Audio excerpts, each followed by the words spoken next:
Hello everyone. तो आप सभी का आज के लेक्चर में स्वागत है। तो आज के इस लेक्चर में हम पढ़ेंगे 5 अक्टूबर के करंट अफेयर्स। तो चलिए चलते हैं आज के पहले करंट अफेयर्स की ओर। तो पहला करंट अफेयर्स यहाँ पर सीआरपीएफ और आईटीबीपी से रिलेटेड है। तो सुजॉय लाल थाउसेन जी को सीआरपीएफ का नया डीजी के रूप में नियुक्त किया गया है और इसके अलावा अनीस दयाल जी को आईटीबीपी के नए डीजी के रूप में नियुक्त किया गया है। तो अगर बात करते हैं सुजॉय लाल थाउसेन जी के बारे, तो यह हैं सुजॉय लाल थाउसेन जी। तो अगर इनकी बात करें तो यह सीआरपीएफ के 37वें डीजी हैं और यह 1988 बैच के आईपीएस ऑफिसर हैं। इसके अलावा यह हैं अनीस दयाल जी और यह आईटीबीपी के डीजी के रूप में नियुक्त किए गए हैं।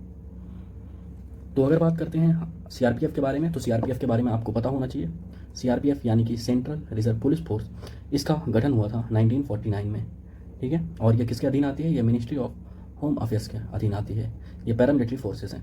इसके अलावा अगर बात करें आईटीबीपी के, तो आईटीबीपी के बारे में पता होना चाहिए। आईटीबीपी का गठन हुआ था 1962 में और यह भी एमएचए के अंदर आता है। तो चलिए चलते हैं नेक्स्ट करंट अफेयर्स की ओर। तो अगला करंट अफेयर्स यहाँ पर रिलेटेड है एक प्राइज से। तो शस्त्र रामानुजन प्राइज 2022 का यह दिया गया है यूनिवर्सिटी ऑफ कैलिफोर्निया के असिस्टेंट प्रोफेसर यूनकिंग तांग को। प्रोनाउंसिएशन अलग हो सकता है तो जरा उसके लिए मुझे माफ़ करिएगा। तो यह प्राइज़ यूनकिंग तांग को दिया गया है और यह दिया जाता है मैथमेटिक्स के क्षेत्र में अत्यधिक उत्कृष्ट कंट्रीब्यूशन देने वाले प्रोफेसर्स को। तो अगर बात करें इस शस्त्र रामानुजन प्राइज़ की, तो इसकी शुरुआत हुई थी 2005 में, ठीक है। और इसका पूरा नाम क्या है? इसका पूरा नाम है सान muga arts science technology and research academy, ठीक है। तो यह प्राइज़ के अंदर $10,000 का कैश प्राइज अवार्ड में दिया जाता है। तो चलिए चलते हैं अगले करंट अफेयर्स की ओर। अगला करंट अफेयर्स यहाँ पर एक वीएलसी मीडिया प्लेयर, जिसको आप लोगों ने अपने डेस्कटॉप या लैपटॉप में बहुत चलाया होगा, जो कि इंडिया में बैन कर दिया गया है। तो इसके अगेंस्ट वीएलसी मीडिया प्लेयर को डेवलप करने वाली उसकी कंपनी वीडियोलैन ने भारतीय सरकार को एक लीगल नोटिस भेजा है और लीगल एक्शन लेने की धमकी भी दी है। और अगर उन्होंने यह कार्रवाई करने की धमकी क्यों दी है, तो उन्होंने यह धमकी इसलिए दी गई है क्योंकि उनका यह कहना है कि यह फ्री स्पीच को रोका जा रहा है। तो अगर बात करें वीडियोलैन की, तो वीडियोलैन एक नॉन प्रॉफिट ऑर्गेनाइजेशन है, ठीक है, जो कि सॉफ्टवेयर डेवलपमेंट का काम करती है और इसका हेडक्वार्टर है पेरिस के अंदर। तो फ्रांस में ये बेस्ड है, ठीक है। ये आप लोग जानकारी में रखिएगा। और इसकी शुरुआत हुई थी 2009 के अंदर। तो चलिए चलते हैं अगले करंट अफेयर्स की ओर। अगला करंट अफेयर्स यहाँ पर एक नेम चेंज को लेके है। तो फैजाबाद डिस्ट्रिक्ट, जो कि उत्तर प्रदेश के अंदर पड़ता है, तो यहाँ पर इसका नाम पहले चेंज होकर अयोध्या कर दिया गया था 2018 में, लेकिन अब उसमें जो फैजाबाद कैंट है उसका नाम भी चेंज करके अयोध्या कैंट रखने की बात की जा रही है। तो 2018 याद रखिएगा, तब यहाँ पर फैजाबाद का नाम चेंज हुआ था, ठीक है। फैजाबाद का नाम चेंज करके अयोध्या, ठीक है। और अब बात करी जा रही है कि अयोध्या कैंट भी नाम रखा जाएगा। इसके साथ ही आप लोगों को यह पता होना चाहिए कि टोटल कैंटोनमेंट कितने होते हैं। टोटल कैंटोनमेंट इंडिया के अंदर 62 हैं, ठीक है। कैंटोनमेंट एक एरिया होता है जहाँ पे लाइक मिलिट्री पूरा कॉम्प्लेक्स होता है, तो पूरा उस एरिया को कैंटोनमेंट कहा जाता है। तो चलिए चलते हैं अगले करंट अफेयर्स की ओर। तो अगला करंट अफेयर्स यहाँ पर स्पोर्ट्स से रिलेटेड है।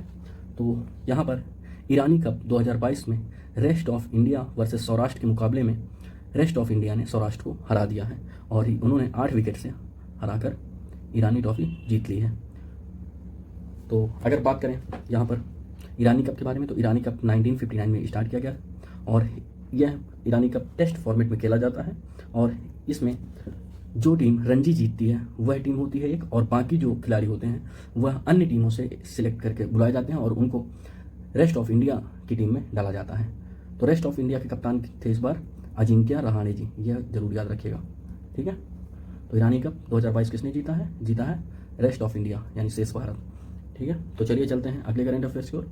अगला करंट अफेयर्स यहाँ पर ईरान की तरफ से है। तो ईरान के अंदर आप हाल में देख रहे हैं कि हिजाब का इशू कितना गरमाया हुआ है, और यह क्यों गरमाया हुआ है? क्योंकि यहाँ पर एक हिजाब को लेके 22 साल की महिला थी महसा आमिनी, इनकी पुलिस कस्टडी में, जो वहाँ की मॉरल पुलिस है उसकी कस्टडी में मृत्यु हो गई थी। तो उसके बाद हिजाब का इशू बहुत ही गरमाया हुआ है ईरान के अंदर। तो इसी को लेके ईरान के सुप्रीम लीडर जो कि अली खामनेई हैं, इन्होंने कमेंट किया है कि यह यूएस और इजराइल की साजिश है। तो ये लोग तो ये कहते रहते हैं, तो मैंने आपको बताना चाहा कि आप लोगों को आइडिया रहे। तो अगर बात करें ईरान के बारे में, तो ईरान की कैपिटल आपको पता होनी चाहिए तेहरान, और ईरान वैसे भी इजराइल के निशाने पर और यूएस के निशाने पर हमेशा रहता है, क्योंकि ईरान न्यूक्लियर जो अपना डेवलपमेंट प्रोग्राम कर रहा है उसको लेके बहुत ही चर्चा में बना रहता है। तो इसके अलावा ईरान के सुप्रीम लीडर हैं अली खामनेई और प्रेसिडेंट कौन है, इब्राहिम राइसी। इसके अलावा करेंसी क्या है ईरान की करेंसी है ईरानियन रियाल। तो चलिए चलते हैं अगले करंट अफेयर्स की ओर। अगला करंट अफेयर्स यहाँ farmer German chancellor Angela Merkel को लेके है। तो एंजेला मर्केल जो कि पूर्व जर्मन चांसलर थी, इनको यूएन रेफ्यूजी प्राइज़ के सम्मान से नवाजा गया है। और अगर बात करें इस प्राइज़ की, तो इस प्राइज़ को जो ये यूएन रेफ्यूजी प्राइज़ है इसको कहा जाता है नैन्सेन अवार्ड।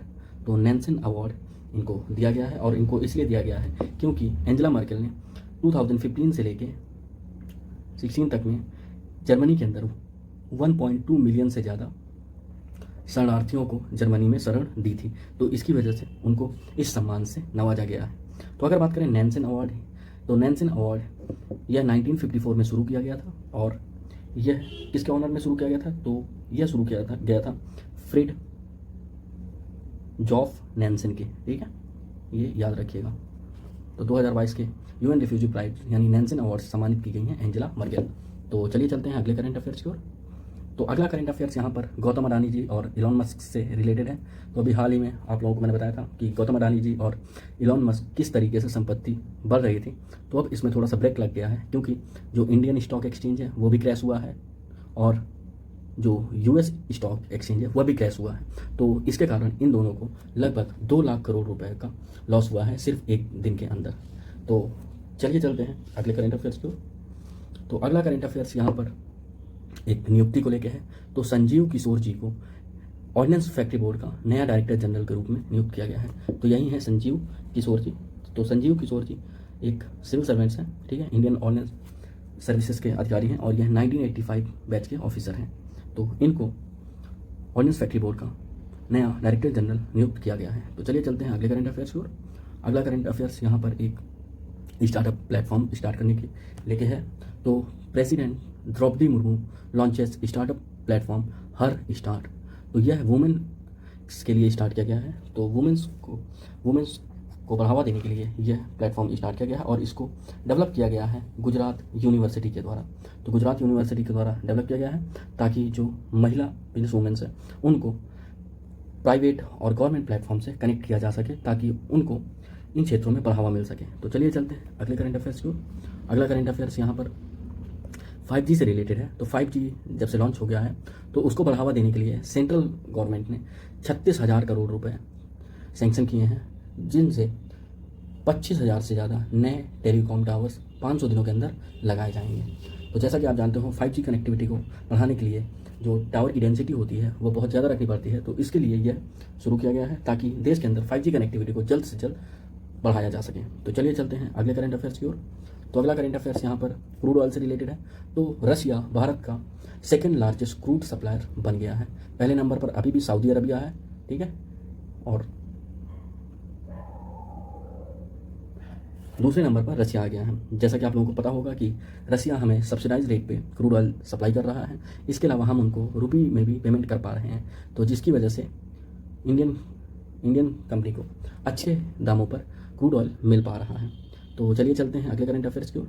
अगला करंट अफेयर्स यहाँ पर इलेक्शन कमीशन द्वारा है। तो इलेक्शन कमीशन ने एक्टर पंकज त्रिपाठी जी को नेशनल आइकॉन के रूप में नियुक्त किया है और इनका मकसद यही है इसको नियुक्ति के पीछे कि वोटरों के बीच जागरूकता बढ़ाई जा सके। जैसा कि आप जानते हैं पंकज त्रिपाठी जी बहुत ही जाने माने अभिनेता हैं और आम जनमानस के बीच बहुत ही पैठ रखते हैं। तो इसी को लेके इलेक्शन कमीशन द्वारा यह नेशनल आइकॉन के रूप में नियुक्त किए गए हैं। तो इसकी जानकारी नई दिल्ली में राजीव कुमार जी द्वारा दी गई, जो कि चीफ इलेक्शन कमिश्नर हैं इंडिया के। इसके पहले पंकज त्रिपाठी जी बिहार राज्य के आइकन थे। तो चलिए चलते हैं अगले करंट अफेयर्स की ओर। तो अगला करंट अफेयर्स यहाँ छत्तीसगढ़ राज्य से है। तो छत्तीसगढ़ सरकार ने पार्टनरशिप की है टाटा टेक्नोलॉजी के साथ। तो टाटा टेक्नोलॉजी के साथ छत्तीसगढ़ सरकार ने पार्टनरशिप की है ताकि राज्य के अंदर पॉलीटेक्निक्स और ITIs को डेवलप किया जा सके और टेक हब्स बनाए जा सके। तो इसका मकसद यही है कि राज्य के अंदर एजुकेशनल इंस्टीट्यूशन यानी टेक्निकल एजुकेशन इंस्टीट्यूशन को बढ़ावा दिया जा सके। और इस एग्रीमेंट के तहत 23 शॉर्ट टेक्निकल कोर्सेज शुरू किए जाएंगे। किसके द्वारा? टाटा टेक्नोलॉजी द्वारा। तो अगर बात करें छत्तीसगढ़ की, तो छत्तीसगढ़ की गवर्नर कौन है? छत्तीसगढ़ की गवर्नर आपको पता होनी चाहिए, सुइया उइके, ठीक है। और सीएम कौन है? सीएम है भूपेश बघेल। तो चलिए चलते हैं अगले करंट अफेयर्स की ओर। अगला करंट अफेयर्स यहाँ डोनाल्ड ट्रंप से रिलेटेड है। तो डोनाल्ड ट्रंप ने CNN जो कि एक अमेरिकन न्यूज चैनल है, इसके अगेंस्ट डिफेमेशन केस फाइल किया है और $475 मिलियन का को लेके, इसमें डैमेज को लेके यह केस फाइल किया गया है। तो इसमें डोनाल्ड ट्रंप ने कहा है कि CNN ने इनकी इमेज को ख़राब किया है। जैसा कि लास्ट ईयर CNN ने डोनाल्ड ट्रंप जी को हिटलर से कंपेयर किया था, इसके अलावा कई रेशियल कमेंट भी किए थे, तो इसको लेके यह डिफेमेशन केस फाइल किया गया है। तो चलिए चलते हैं अगले करंट अफेयर्स को। अगला करंट अफेयर्स यहाँ पर एक नियुक्ति को लेके है। ललित भसीन जी को IACC के नेशनल प्रेसिडेंट के रूप में चुना गया है। IACC क्या है? IACC है Indian American chamber of commerce, और इसका मेन मकसद IACC का क्या है कि भारत और अमेरिका के बीच में ट्रेड को बढ़ावा देना। तो इसी के नए नेशनल प्रेसिडेंट के रूप में ललित भसीन जी को चुना गया है। तो चलिए चलते हैं अगले करंट अफेयर्स की ओर। अगला करंट अफेयर्स यहाँ पर गेल से रिलेटेड है। तो गेल के नए चेयरमैन के रूप में संदीप कुमार गुप्ता जी को नियुक्त किया गया है। तो यहाँ पर आप देख सकते हैं, यही है संदीप कुमार गुप्ता जी। तो संदीप कुमार गुप्ता जी को गेल, जो कि देश की लार्जेस्ट गैस कंपनी है, इसके नए चेयरमैन के रूप में नियुक्त किया गया है। और इन्होंने रिप्लेस किसको किया है? इन्होंने मनोज जैन जी को रिप्लेस किया है। तो चलिए चलते हैं अगले करंट अफेयर्स की ओर। तो अगला करंट अफेयर्स यहाँ पर एक नियुक्ति से रिलेटेड है। तो इसरो के साइंटिस्ट हैं एक, जिनका नाम है AK Anil Kumar. Doctor AK Anil Kumar को यहाँ पर इंटरनेशनल एस्ट्रोनॉटिकल फेडरेशन के वाइस प्रेसिडेंट के रूप में चुना गया है। तो IAF यहाँ पर इंडियन एयरफोर्स मत समझिएगा आप, यहाँ पर इंटरनेशनल एस्ट्रोनॉटिकल फेडरेशन के नए वाइस प्रेसिडेंट के रूप में AK अनिल कुमार जी को चुना गया है। अगर बात करें इंटरनेशनल एस्ट्रोनॉटिकल फेडरेशन की, तो इसका हेडक्वार्टर है पेरिस के अंदर, और इसकी स्थापना हुई थी 1951 में। और यह एक जानी मानी ऑर्गेनाइजेशन है स्पेस के बारे में, और इसके अंदर 72 कंट्रीज मेंबर हैं। और अगर बात करें अनिल कुमार जी की, तो प्रेजेंट में ये यहाँ पर एसोसिएट डायरेक्टर हैं किसके अंदर? इसरो के अंदर। तो चलिए आज के करंट अफेयर्स में इतना ही। तो इसके अलावा अगर आपको किसी भी तरीके की इन करंट अफेयर्स से लेके कोई भी क्वेरी हो तो आप मुझसे पूछ सकते हैं। बाकी कल के करंट अफेयर्स में मैं जल्दी लेके आने की कोशिश करूँगा, आज डिले हो गया था। तो चलिए, इसके अलावा अगर आपको PDF डाउनलोड करना हो इस लेक्चर का, तो आप हमारे टेलीग्राम चैनल से डाउनलोड कर सकते हैं। इसके अलावा अगर आपको वीडियो पसंद आया हो तो चैनल को सब्सक्राइब कर दीजिएगा और वीडियो को लाइक एंड शेयर जरूर करिएगा। तो चलिए मिलते हैं कल के करंट अफेयर्स वीडियो में। Thank you.